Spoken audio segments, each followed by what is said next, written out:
Hi jerks, I'm back, and welcome to another edition of I Have No Idea What I'm Doing.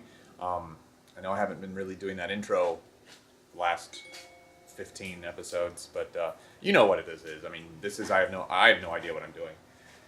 Today is a little different. I do know a little bit about what I'm doing, but first I want to show you, if you watched the other video of Neil's timing belt that we did. What was in that box was this cool thing right here. I am now mostly legit. I got this pretty sweet ass toolbox, tool chest, tool shed, tool everything. Anyway, so that's not what this video is about. This video is I have finally, let's see, let me put this down for a second. I have something to put it on. I have finally gotten myself a steering wheel. Now, I got an Energy red 3-spoke, and it's nice leather or leather wannabe grip surface. And you know, I got this. I was sitting on my hands for a while about getting a steering wheel, and it kind of occurred to me, this is the dumbest thing ever, because this is your interface with your car. Like, why would you not spend a little money on the thing that you're going to be touching the entire time you're driving your car? I mean, everything else, seats, or, you know, you sit in them, but then the outside you look at and the wheels turn. But I mean, a steering wheel is the physical connection you have with your car. So, vroom, vroom, vroom. Spend a little money on it. You know, don't buy a $40 eBay wheel that's just gonna bend and crunch on you. Now, obviously, Energy is not Nardi, it's not Homo, but I mean, it's a mid-range wheel. It was like 95 bucks, so I mean, there's no reason why I should have been agonizing over spending 100 bucks on the actual thing that I'm gonna be touching the most in my car. So that's, I guess, how I justify that. And then, of course, you have to get the eBay hub. So I just got the regular Boss eBay hub kit. And yes, I'm going to have to modify it. Probably won't even show that. So here's the deal, guys. This is not going to be an instructional video on how to replace your steering wheel on a Miata. There are scores of videos out there. You just have to search. But this is just going to be my kind of personal commentary on putting a new wheel in, making it look good, and why I got it, and if it's better than the original.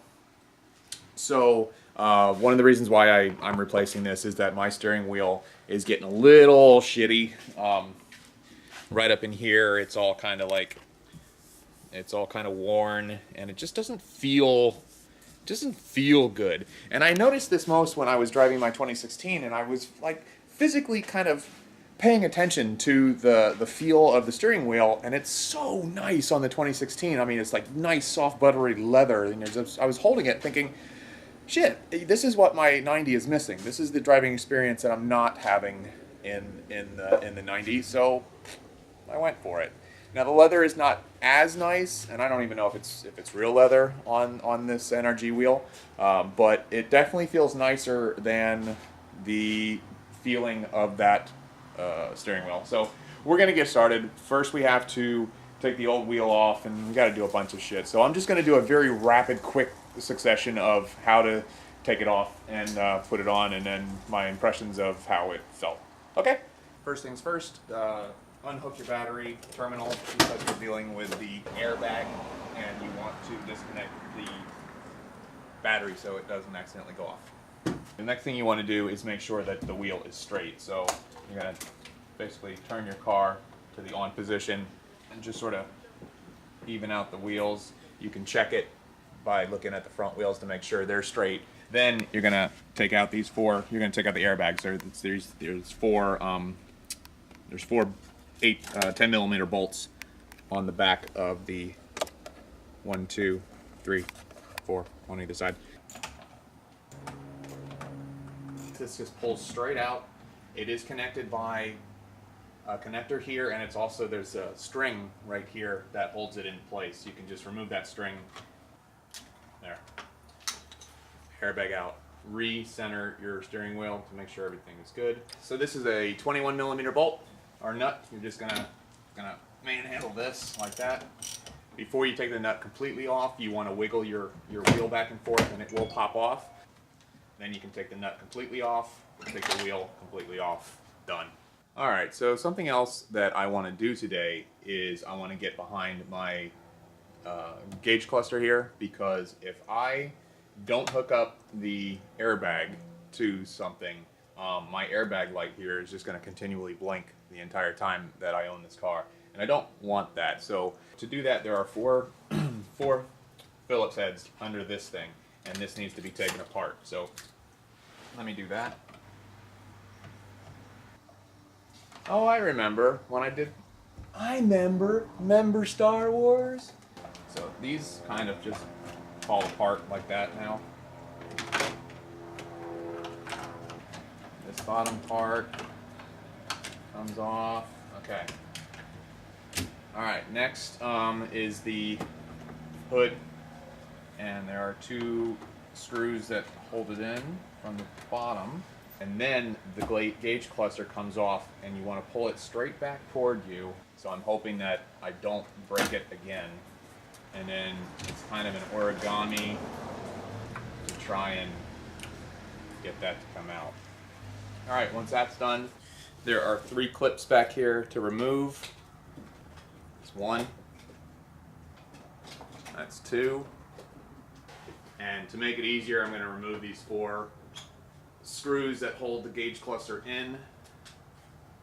That way it will give me a little more room to pull. I can get to this last one that's right back in here.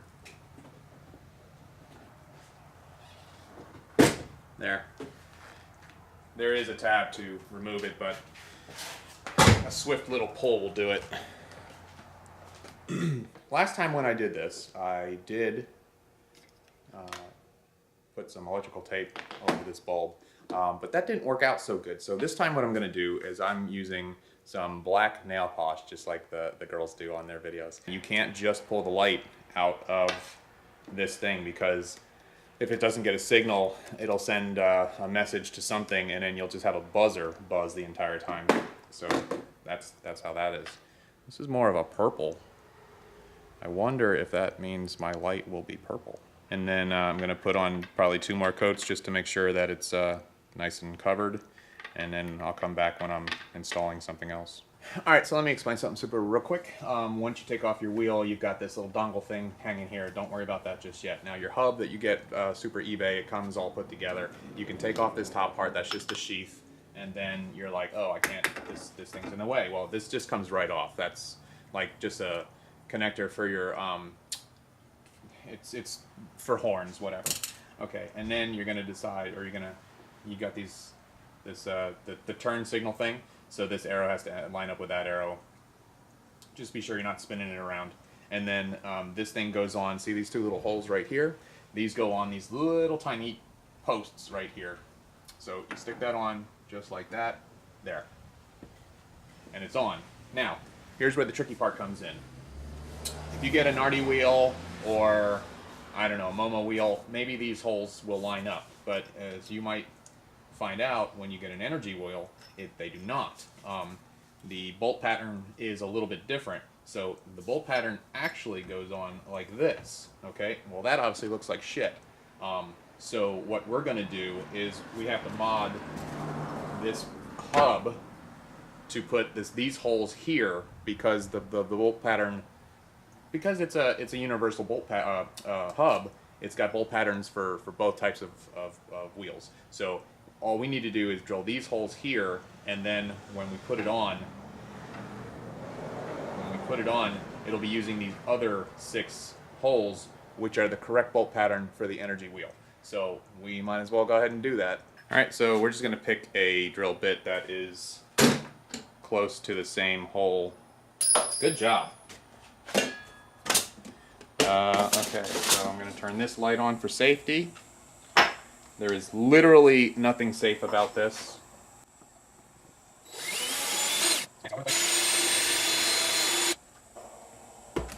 Lights off for safety.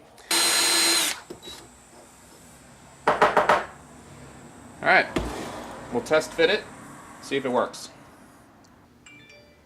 There, it's on. Yep. Now, unfortunately, it doesn't go in as far as I'd like because these teeth need to really mate up with these teeth on here. It would be nice if they went even further. They don't. Alright, I'm going to make the holes slightly bigger because I'm having a hard time getting the pins to go in. So I'm just going to make the holes a little bigger. Okay, so I've drilled the holes much larger, and now I'm just going to stick this on, and there we go. Perfect.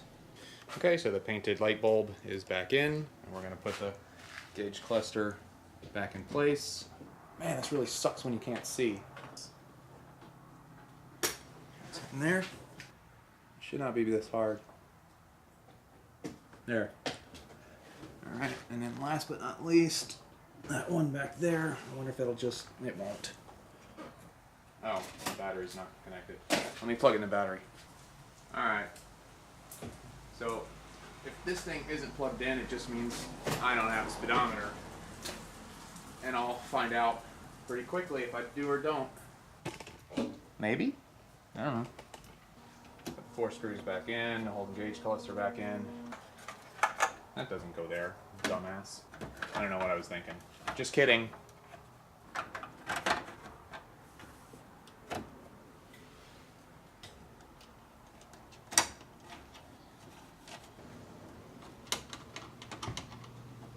I'll put these things back on.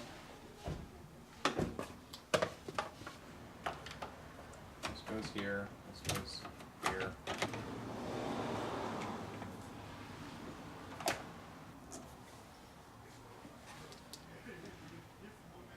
Alright, let's put this fucking wheel on. Okay, so one step I almost very stupidly skipped was putting the bolt back, or the nut back on the hub.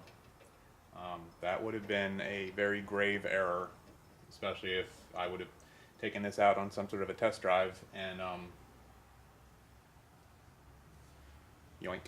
Anyway, alright, it's fine, everything's fine. I am going to put the collar back on because I'm keeping this intact in case one day I want to, put the original wheel back on.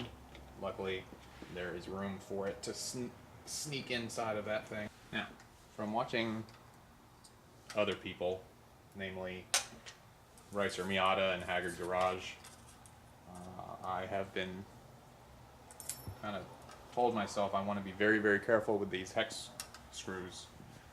They tend to enjoy stripping out in these cheap eBay hubs. If that is ever to happen to me, I'll probably bite the bullet and buy a more expensive hub. I mean, it's really just keeping your steering wheel on your car. Who really needs that? Last screw is out. This cap comes off. This comes off. So, you can do it like that. I'm not going to. So, the theme of my car seems like it's coming along pretty well. I've got some good red accents. I'm likely going to now be getting a red shift knob. Probably a red brushed aluminum shift knob because I think I like that look a lot. It goes pretty well with the entire car. I wanted to give some really quick first impressions that this wheel is very lightweight. When I pulled the